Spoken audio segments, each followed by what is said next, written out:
Coming up on Lion Pride Sports, the football craze has begun. Lindenwood football played their annual spring game. Find out who made an impact. Plus, LU women's lacrosse gets their first official NCAA tournament bid. They're ranked 5th in the nation, and we've got a player in studio coming up later in the show. And Lindenwood Athletics is getting another upgrade. Find out who it impacts. That and more coming up on this special edition of Lion Pride Sports.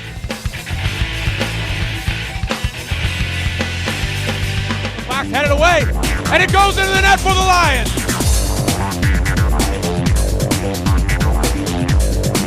Welcome into Lion Pride Sports. I'm Alex Ferrario. And I'm Brett McMillan. Well, the sports season has come to a close here at Lindenwood, and we at Lion Pride Sports are going to highlight almost every sport. From fall to spring, it was a busy first official year in the NCAA Division II, and we're starting at the beginning with Lindenwood football. Senior and Lions cornerback Pierre Desir became the first Lindenwood football player to get drafted. The Cleveland Browns took Desir 127th overall. Desir will also be joined by Johnny Manziel, who the Browns took in the first round. The Lions cornerback won the Cliff Harris Award last year as the best defensive player in a small school. Also, for the first time it was ever earned, he took home the award. Desir had 25 interceptions during his college career. Well, with Pierre Desir gone, the defense won the Lindenwood football spring game this year. That's probably a good sign for a team that ranked 10th in both scoring and total defense last season. The Lions will have to find a way to replace Pierre Desir in the secondary. Brian Hawthorne has made an easy case for himself as Desir's replacement. He had a touchdown off a forced fumble in the spring game. LU will open its season on the road September 4th against Washburn. Lindenwood men's soccer ranked 1st in the nation by the end of the year. They finished 17-0-3 overall in the regular season. The team won the Central Region, then lost to Rockhurst in the Super Regional 1-0. 18-1-3 was their overall record. Lots of awards given out as head coach Carl Hutter earned Coach of the Year, and 4 Lions were All-Americans. Mauricio Medina and Aris Nuchik combined for 25 of LU's 48 goals. Goalie Furman Hughes strong again, and defender Rodney Mays also named All-Americans. It was a little tougher for a season for the 2013 Lady Lions soccer team. The Lady Lions finished their season 2 games below 500, but they did make it into the MIAA tournament. In MIAA action, the Lady Lions fared well, winning their first 4 straight conference games, but the remainder of the season was disappointing as the Lady Lions dropped 7 of their final 9 games. The team rounded out their season falling to Southwest Baptist University in the first round of the MIAA tournament. Freshman forward Kat Rowe led the team with 7 goals and 16 total points on the season. Bailey Tracy played 16 games in net for the Lady Lions and recorded 7 shutouts for the team. The team finished with 6 of their 8 players earning a spot on the MIAA All-American team. The Men's Basketball Conference Awards named Tyler Ressel and Darius Smith as honorable All-MIAA mentions. Ressel finished his senior season with an average of 14.5 points per game and led the team with 63 pointers and 145 free throws. Smith was the team's leading scorer with an average of 15.4 points per contest and led the team with 92 assists and 48 steals. The Lions lost in the first round of the MIAA tournament to Nebraska Kearney and finished the season at 11-19. 4 wins to 14. That's what it took for Lady Lions basketball to improve this year. The Lady Lions won 9 conference games, including an incredible 65-64 victory at the University of Central Missouri. It wouldn't have been possible without Freshman of the Year Cassidy Gengenbacher and senior Caroline Borlew. Gengenbacher earned the title after averaging 16 points a game. Borlew also scored 1,000 points in her career. Not a bad season for the Lady Lions as they finished 14-14, while also earned their first official NCAA playoff berth. Synchronized swimming was one of Lindenwood's 2 national title teams this year. There was no question as the team swept nationals in all 4 categories: solo, duet, trio, and team. It was the first collegiate title in program history. Sophomore Mary Kilman continued to hold title as one of the top individual performers in the country. The Lions won over Division I Ohio State by 5 points. The team also won 4 gold medals at U.S. Nationals.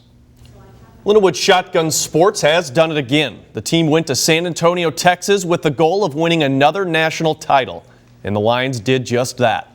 The program put the finishing touches on their 11th straight national championship on Sunday.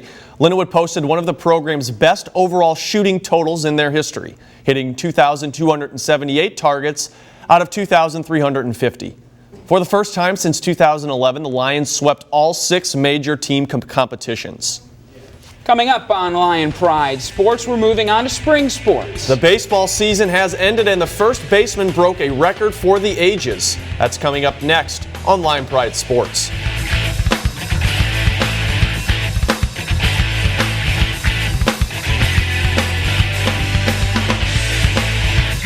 AFC, offensive linemen, defensive tackles, quarterbacks, and cornerbacks are all working with United Way. For a million little reasons, the kids of our communities, to ensure their academic success all the way to graduation day. You see, it takes about 12 years to create a graduate, but it takes the same time to create a dropout. And the difference between a kid becoming one or the other could be a professional athlete, or it could be you. Studies showed the earlier we get to kids, the better their chances. So become a United Way volunteer reader, tutor, or mentor, and make a difference in the life of a child, for the life of that child. Give. Advocate. Volunteer. Live United. Join your favorite NFL players. Take the pledge. Go to unitedway.org. The Lindenwood men's volleyball team ended their season on a sour note early in the MIVA tournament this year. The team finished their 2014 regular season 19-11 and saw a matchup with number 13 Ball State. LU was swept by Ball State by scores of 28-26, 25-23, and 25-20. Seniors Michael Adams, David Poole, Tim Schmidt, and Scott Sawicki finished up their career at LU. Adams had 11 kills in the loss to Ball State, and Sawicki had 9 kills and hit .500. Junior Colin Hackworth was named for the second straight season a second-team All-MIVA performer.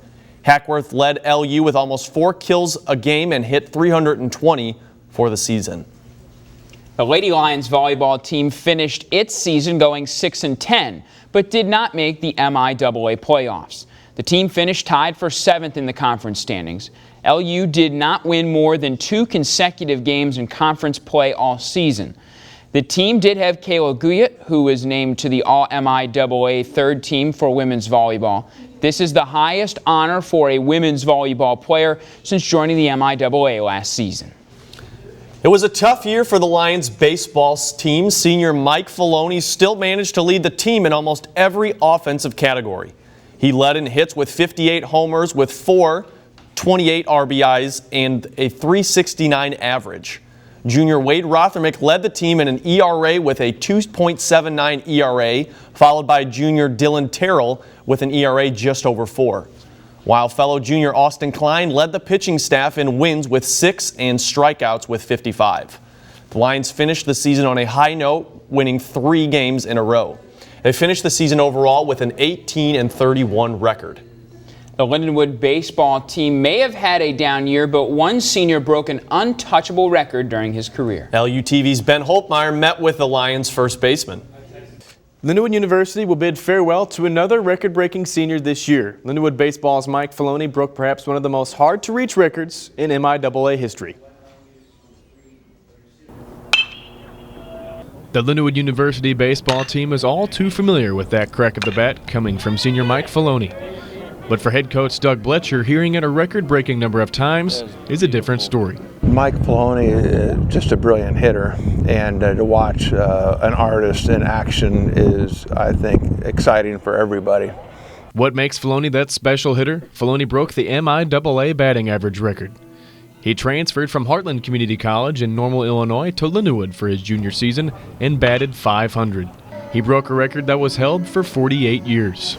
He's up there with all the great hitters that I've ever coached, and we'll often refer to Mike when talking to other younger hitters down the road about how maybe he carried himself as a hitter, his belief in himself, his ability to make adjustments. It will be a season Filoni will never forget as he led the MIAA in 4 batting categories.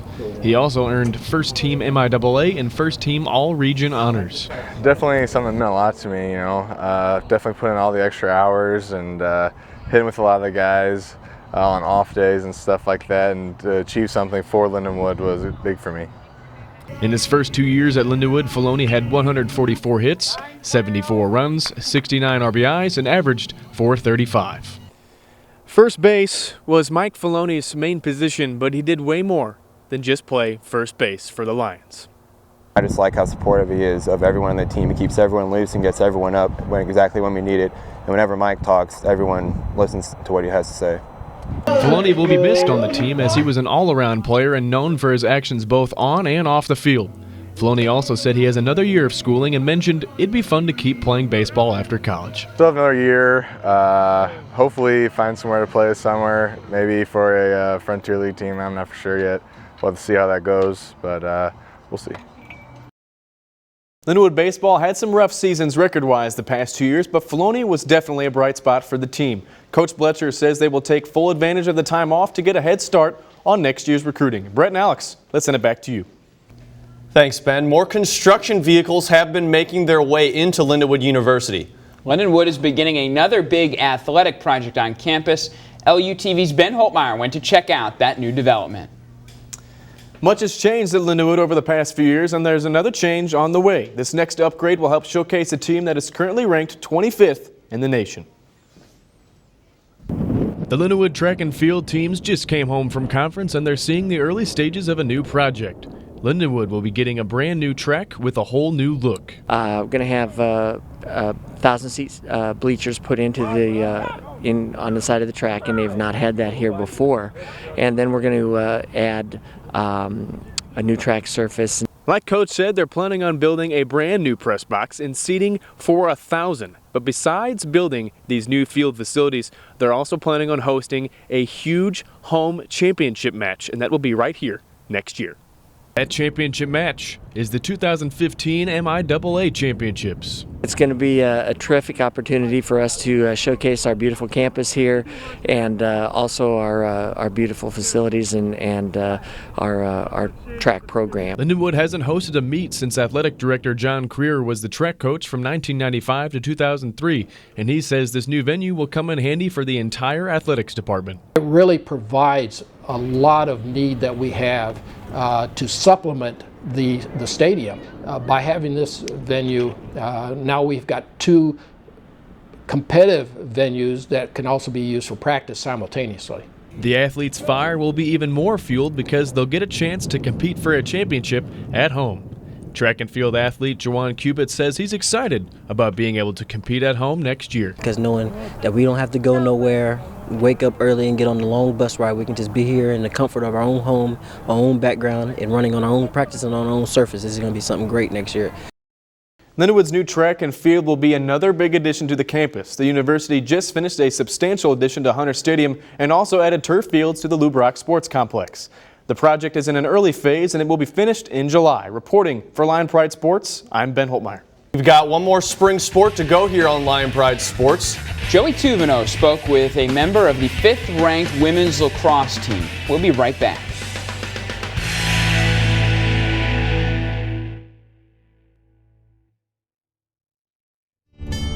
They say that when you're facing extreme danger, your life flashes before you.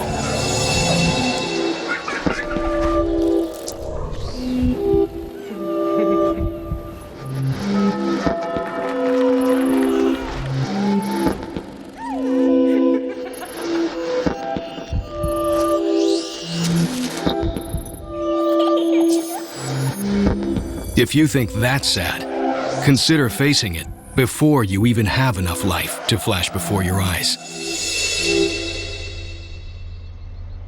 Car crashes are a leading killer of children 1 to 13. Deaths and injuries can be prevented by using the right car seat. Visit safercar.gov/the right seat to know what is appropriate for each age and size. It's postseason time here for Lindenwood women's lacrosse team. The Lady Lions are the 4th seed in the NCAA Division II tournament. They faced the Limestone Saints on Saturday, May 10th, and won 14-8 in the first round of the NCAA tournament. The Lady Lions played the Saints earlier in the season and lost 15-7. This time, the Lady Lions upset the Saints in reversal of the score. Lindenwood women's lacrosse play again May 17th against Lock Haven University in Salem, Virginia. If they win the next, they will play in the Division II National Championship. Welcome back to LPS. I'm Joey Tuvino, and alongside me is Lindsay Palmer. She's a junior on the women's lacrosse team. Lindsay, welcome to LPS. Hi, thanks for having me. So, pretty exciting year for the Lindenwood lacrosse. It's a huge year for us. It's our first year NCAA eligible for the tournament, and we actually are in the tournament this Saturday. We're playing a playoff game. So how exciting was that when you guys sat there? I know you guys all got together in a conference room and you watched together. What was the emotion like my gosh. when you guys heard the name? It was awesome. I mean, at first I think some of us, it didn't settle in right away. I think it was pretty quiet for the first 5 seconds, and then we all realized that our name had come up on that screen, and everybody stood up and screamed, and then we asked Coach to replay it 3 times. Great. You said you guys play on Saturday. Where are you guys playing on Saturday? Limestone College in South Carolina. They're ranked first in the South, so it'll be a good game for us to see the competition and where we stand. Now in the tournament, have you guys played any of the teams you're going to actually see? We have played Adelphi, and I believe that's and Pfeiffer, but it depends on how they fare against each other to see if we'll play them again. But as far as playing Adelphi, they're a very good team, but I think we fare perfectly against them, and I think it'll be a really good game for anyone who's coming to watch. But our ultimate goal is to win nationals, and I truly feel that we will be successful in that goal. Now you have a pretty young team. You only have 5 seniors that are not going to return next year. What do you think this means for your organization? I know we spoke briefly before. You said you have a lot of freshmen coming in. What do you think that has to say about the future of ladies lacrosse here? I think it has a lot to say about our coaches, recruiting skills and what they see our development of our team is going to be like, and B, I think looking forward, I think that our team is going to be one heck of a force to reckon with. I'm Joey Tuvino. Back to you guys at the desk. The men's lacrosse season started slow but ended with a big win. Allanderson Broadus was the last team the Lions faced, and they dominated the Battlers, winning 26-6. It was senior day, and many seniors capped their careers by scoring at least one more time. Senior Brett Morrison, Jack Rohan, and McNean Hewitt all scored. Junior Brandon Stubing led the Lions in goals with 25 points and 33. The Lions ended their season with a 5-7 record, going 3-4 in conference play. Up next in Lion Pride Sports, we've got a Hall of Famer in the house. Carl Hutter of Lindenwood Soccer speaks with us about the soccer team's year after all the success. That and more ahead on Lion Pride Sports.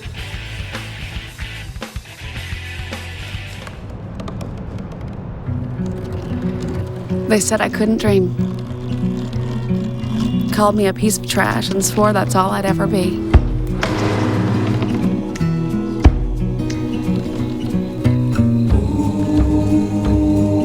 Said a bottle couldn't see the ocean.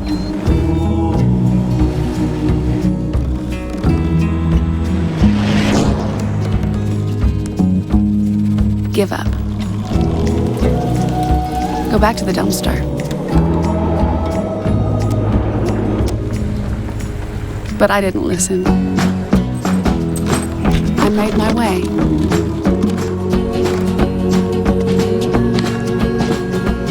And now, I am what I've always wanted to be.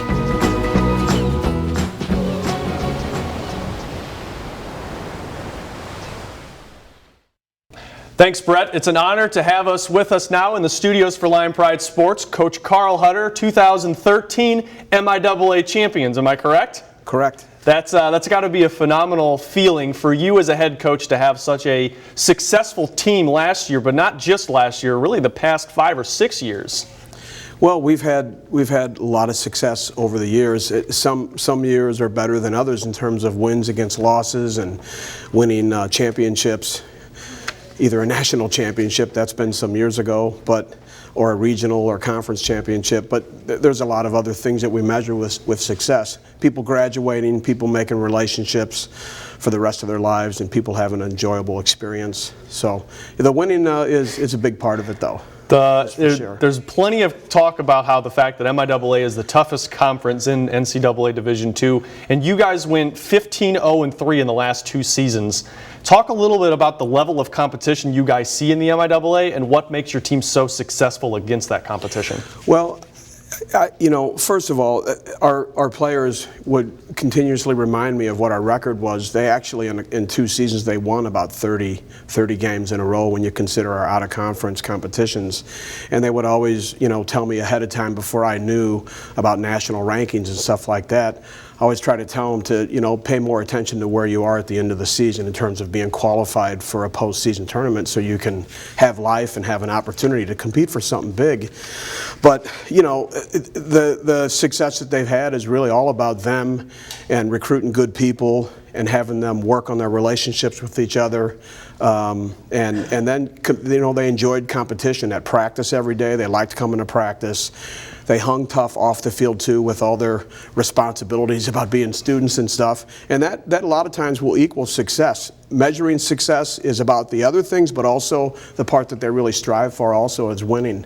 And it was all about their competitive nature at training every day. Now, you had 4 of your players named All-Americans for the conference, and that's for their play, but you had a lot of players, too, named for their academic notifications throughout the season as well. Yeah, there were players that made anywhere from all-conference all the way up to All-America, and also academic honors in all of those same areas. And you can't get an academic honor just on academics alone. You also have to be a good athlete and recognizes that it's not just somebody that comes along for the ride. So if you have a title where you get an academic recognition, it's also about your playing ability too. Season's over. You guys moving into 2014. You've said that you're going to lose a couple players this year as they graduated.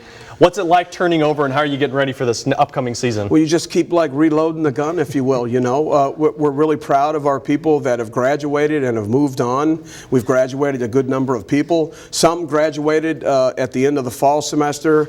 Somebody graduated in March, and we have a few people graduating now, a couple more in December. So that's just what you do. You hope that's part of the success, is that they get through school, they graduate, they get their professional development, and you keep reloading with new players. And we've signed some very talented, good people to our program for the future. And recruiting is something that we do every day, as all coaches have to do, and we value that opportunity to recruit good people. And we have some good people showing up, for the fall. Well, Coach, thanks for joining us today on LPS, and congratulations on a great year, and good luck next year. Cheers. Thank you. Thank you very much. Okay. Brett, back to you at the desk. Thanks, Alex, and thanks to Coach Hutter as well. Coming up next on Lion Pride Sports, the Roundtable. We're going to discuss what happened across campus this year in Lindenwood sports. Stay with us. Back in a moment on Lion Pride Sports. In 1977, in Johannesburg, South Africa, an 8-year-old boy picked up the game of golf from his father. By the age of 9, he was already outplaying him. The odds of this gentle lad winning the Junior World Golf Championships at the age of 14, 1 in 16 million. The odds of that same boy then making it to the US and European Pro Golf Tours, 1 in 7 million. The odds of the Big Easy winning the Open Championship once and the US Open Championship twice, 1 in 780 million. The odds of this professional golfer having a child diagnosed with autism, 1 in 88. Ernie Els encourages you to learn more at autismspeaks.org/signs. Early diagnosis can make a lifetime of difference. Welcome back into this edition of Lion Pride Sports, the final edition of the year as we wrap up the 2013-2014 Lindenwood sports season. Joined with me now is my co-host Brett McMillan and Ben Holtmeyer. Guys, thanks for doing this today. This is kind of it. We're going to wrap up the sports seasons for as much as we can talk about here in the little time. First, let's start off with Lindenwood football, guys. That was the biggest sport starting out the season, especially after the previous year where they went into the Water Bowl game, the first year in the MIAA, and not as good of a season as we had hoped, and it's going to turn around big this upcoming season as well. Well, they think that they got bigger in their signing period here on the defensive line and the offensive line. That's something that's really important. They struggled sometimes against teams like UCM, against Washburn up front. They need to create some space for Marvin Bird. They need to give some time to Dylan Miller, allow those receivers like Alex Robinson really to get open. They have some nice pieces here. Got to figure out what you're going to do in the secondary after losing Pierre Desir. They've got some guys coming in. Brian Hawthorne continues to trend upward, but lots of question marks, but I think overall a positive feel around Pat Ross's football team. One of those question marks is quarterback. They did bring in a few more. They got another guy from Eureka. Mason Bendigo. Yeah, he threw for a lot of yards there, so he should be, maybe he should be one of those question marks answered. But also they got some new teams that they're playing in the conference in Northwestern, and Southwest Baptist. So that's two new teams. They really haven't played that often. It could be some different matchups. And these are two of the top teams in the MIAA and NCAA too. And Brett, you and I know this from calling the games the past couple years. Our offensive line isn't as big as you would hope, and we've talked to a couple football players and Coach Ross, and it's like, look, we're bringing back the same offensive line, but it's like, man, we got to get some more strength in that area, which is going to open up more doors for our running game, and that is, to me, what Coach Ross needs the most, is that running game to be effective. They seem excited about what Alex Dole could do this season. There's some guys that they think are really gonna step up and be there that are good, and they also, like I said, they like the guys that are coming in, the true freshmen. I think that it creates a lot of options for them. We won't really know that much until we get to fall camp. Right now we've just seen spring football, which is a nice indicator, but it's not always a true sign of what's to come. So we'll see in August, but overall I do expect the line to be better this year. All right, guys, so we'll move from Lindenwood football to another fall sport, Lindenwood soccer, and man, that has been successful, not just this year, but last year and previous years. Carl Hutter, as we spoke to earlier, it's hard to not acknowledge how good this men's soccer team is. He's just an unbelievable coach, one of the best coaches in the MIAA at any sport. He recruits well. He's a great game coach. Those guys play hard. They play together. Really, it's been a pleasure to watch them over the last couple of years.